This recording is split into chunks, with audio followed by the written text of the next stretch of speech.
Hello and welcome back to Rue's Life. So here I am in the shed, but I'm not going to be staying in here for long. What I want to do today is give you a tour, a December tour of the plot and polytunnel.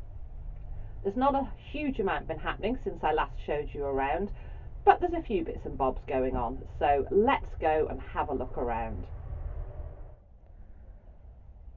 So we'll start off here in the polytunnel. As you can see, it's not looking too bad, but I have still got bits and bobs to be doing. So let's have a look in the beds at what's growing and what jobs I've got to do. Here in the long bed, you can see I've got some really good germination now on the turnip, and their golden ball and snowball. They do need to be thinned out a little. They seem to have kind of germinated in clumps, so I'm just going to prick those out and transplant them across to make some better rows. At the far end I've got some spinach and chard. The germination on those hasn't been brilliant, so let's get a little bit closer. So here you can see I have got some germination there on the chard, and there is a tiny little bit, don't know if you can see there, on the spinach, but not a huge amount, but we've got little bits coming. And here at the other end of the bed, I don't know if you can see these little tiny carrots. So I have got germination on the carrots as well. Some of them have clumped a little, so again I'll wait until they're a little bit more mature and then I will prick them out as well. In this bed here we've got some leek, and then on the other side I've got some red baron onion, and they are just little, you can just see little shoots starting to pop through. And then down here I've got these pots. There was some celeriac seeds, pea seeds and leek seeds that I sowed all at the same time. The peas and celeriac just haven't germinated, but I have got some germination there on those leek seeds. In this tray here there's a few more straggly leek seedlings which I really need to just pop into that bed to give them half a chance. These were my last batch of peas which have now been picked and eaten, and there's nothing in that tub there. And then moving across into this bed, there's nothing actually in the bed. These pots are just in here. This was some flowers that I had in the polytunnel over the summer months. These are the geranium or pelargonium that I had in the little window box on the shed, and I've just popped them in this bed for now until I get a chance to deal with them. This pot just needs clearing, and the pelargonium, I've got the baskets here in the polytunnel as well. If I just lift the camera you can see there's one of them, and the others are hanging on this side of the polytunnel, and when the temperatures really drop to freezing I'll probably just pop some fleece over those. Back over to this side, I've just stashed a load of pots in here at the moment. They were the ones that were outside, and we've had quite a lot of stormy weather and wind, and I just have brought them in to stop them from blowing away. So they just need to be sorted out and found a better storage place for those. These are the canes and sticks which came from the squash frame, which I need to sort out, and I will show that to you, but these were just the ones that blew down in the first storm, in Storm Arwen, and I popped them in here before Storm Barra came, and that's when I got these pots inside as well. And then you can see there's more pots again that I've brought inside. Let's just move so you can see on the other side of this hanging basket. And here are just the remnants of the tomato and chilli plants that I just need to clear. So you will have seen in a previous video that I did manage to get 2 pots clear late one evening. And this is what I cleared, just needs to go onto the compost heap. So I just need to get those tomatoes and that chilli cleared and composted. And then on the staging, let's just move around.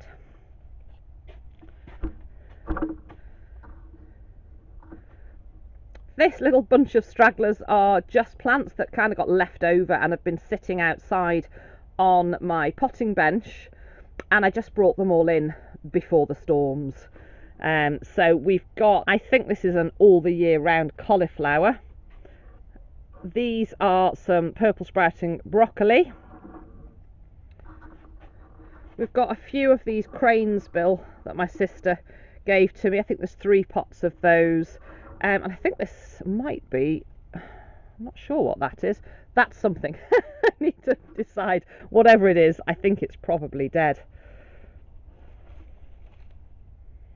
Yeah, there's not a lot left on that. So essentially I just need to sort out these pots and probably get these brassicas into a bed somewhere.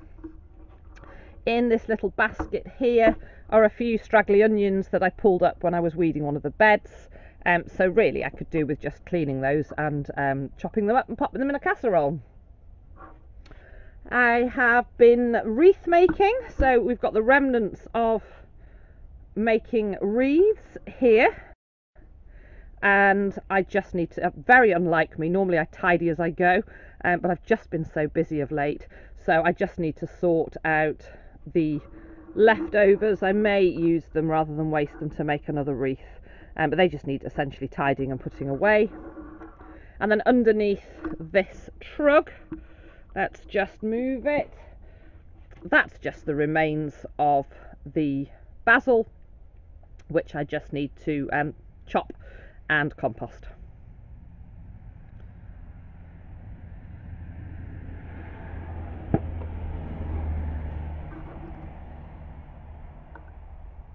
So I need to have a little tidy up in here, but it's not looking too bad.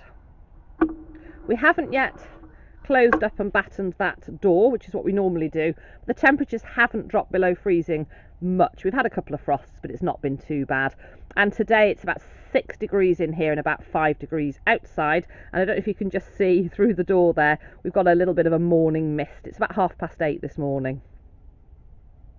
So let's pop outside. So I've got my pot here of Rudbeckia that my sister gave to me, and the plan is to split those and put them into a bed. And then next to those I've got a pot of really well established leek, which are pretty much ready for pulling and eating. Then we've got the remnants of the squash, which just need pulling down, and I need to do a little bit of maintenance on this frame. I put a bit of time and effort into building this frame, and I'm actually going to keep it as a more permanent structure, which I could use to grow the squash again. It was really successful this year, or I could grow peas or beans if I decided to crop rotate, but I will probably put the squash here again next year because it was really successful. So let's go and look at the other beds. So here we've got a bit of a tangly mess. This bed really does need a good clear, and I'm going to get these canes in and also the pea sticks. And then I'm going to give this bed a really good weed and clear, and the only thing that will be left are those chives in that corner. Everything else will be coming out. And then we'll move on to the next bed. So here are my overwintering onions. I've got radar and electric, and they're all looking great.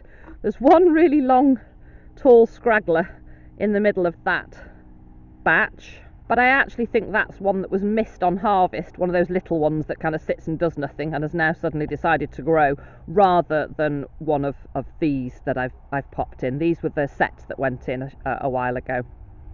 And here we are at the Brassica Bed. You can see the sprouts that I've got left growing. I have harvested some and they're in the freezer, but these are looking absolutely great.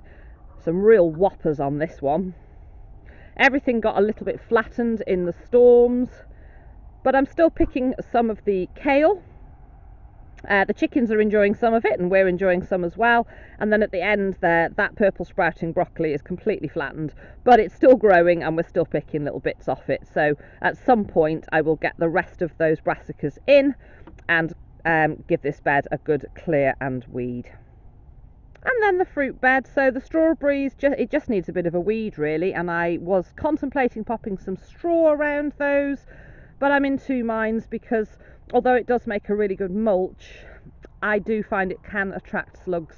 It makes a bit of a slug haven, and we've had enough slug issues here to last me a lifetime. So I'm still toying with that idea. So comments below, those of you that do mulch with straw, pluses and minuses. And then at the top of that bed we've just still got those raspberries, which I'm hoping will come into fruit next autumn. And then the only other thing I've got going out here at the moment is my celery, which is here, and I'm going to overwinter that again because I have done that successfully. And then we'll just move up and you can have a little look at the rhubarb and the compost heaps. So the rhubarb was absolutely fantastic this year. We've had a real abundance and we've got loads still chopped in the freezer. So that's the rhubarb. The bed just needs weeding, and I'll probably dump a bit of compost on that over the winter months. That is my potting bench, which was covered in a load of junk, and I've cleared it, but it has, as you've seen, just gone into the polytunnel. There's some stuff underneath that needs sorting out. There's a box that came over from my sister's with some bits and bobs in it, and a tarpaulin that actually needs to be spread out in the shed, dried and then folded and stored. And as you can see, I still haven't got any further forward with sorting out my compost heaps, but that's something I can be doing over the winter months. So that one there, I just need to dig through and get the decent compost out for using, and then recompost the bits that haven't broken down. This is the one we have in use at the moment. The last thing to go onto that was some wood ash from the fire, but as I've mentioned before, I have got a plan to actually start these compost heaps, take them down, and then I'll be starting a new row of pallet bays across here. So that's a project to be doing over the winter months. And that's pretty much all I've got going on at the plot at the moment. And I've just popped back into the polytunnel because I forgot to show you, these are my latest cauliflower, all the year round seedlings, and as you can see, they're looking really good. So I will get those transplanted and get them out into the plot at some point in the future. So as you can see, I've still got lots to do, but what I'm enjoying at the moment is just doing little bits, little and often, when I have time. Because it's quite a busy time of year, isn't it? I've been busy at work. Obviously we're preparing for Christmas. I've had bits and bobs going on with the animals, the farrier. Kay is due for a checkup, so I've been arranging that. So it's actually really nice to just have little bits that I can come out and do when I've got time, something to look forward to and something to make me feel as though I've been productive. But there's absolutely no pressure to get anything done by a deadline. So thank you so much for watching. If you are new to my channel, then do consider subscribing and hit that bell so you'll get notifications of all my latest videos. But for now, take care and I'll see you again soon.